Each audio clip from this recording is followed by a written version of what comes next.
Hello বন্ধুরা, আমাদের নতুন চ্যানেল কটস অ্যান্ড ক্রিউতে আপনাদের সবাইকে স্বাগত। আমরা যে প্রতিদিন সকাল সকাল ক্যাফের দরজাটা খুলি, দেখতে যতটা সহজ মনে হয় না, কিন্তু এর পেছনের গল্পটা ঠিক ততটা সহজ নয়। একটু পিছন ফিরে যাই আজকে।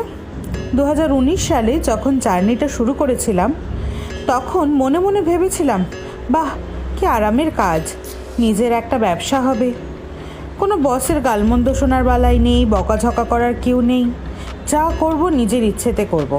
কিন্তু আজ এই জায়গায় দাঁড়িয়ে বুঝি সেই শুরুর দিনগুলোর ভাবনা আসলে শুধু একটা মিষ্টি স্বপ্ন। বাস্তবের মাটিটা অনেক বেশি শক্ত।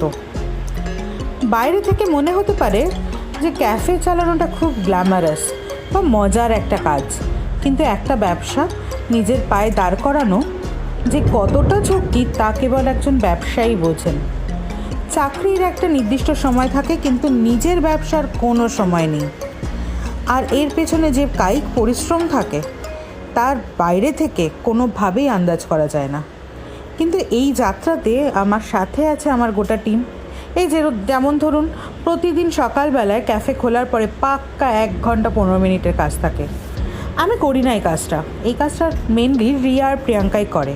কিন্তু যেহেতু রিয়া একটু অসুস্থ, তাই এখন আমি, কোয়েল আর প্রিয়াঙ্কা করছি।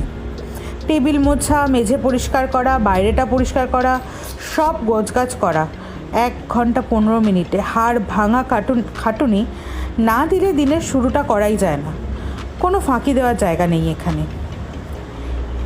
এবার আসি আমার ব্যবসার কথায়। আসলে ব্যবসা মানেই হচ্ছে অনেক বেশি রেসপন্সিবিলিটি আর দায়িত্ব, অনেক বেশি ঝুঁকি আর প্রতিদিন নতুন নতুন চ্যালেঞ্জ।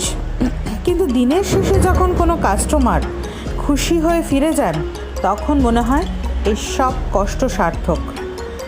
আমাদের এই নতুন পথ চলা, আমাদের এই নতুন চ্যানেলে আমাদের এরকমই প্রতিদিনের লড়াই, চড়াই, উতরাই, আনন্দের গল্পগুলো আপনাদের সাথে শেয়ার করব।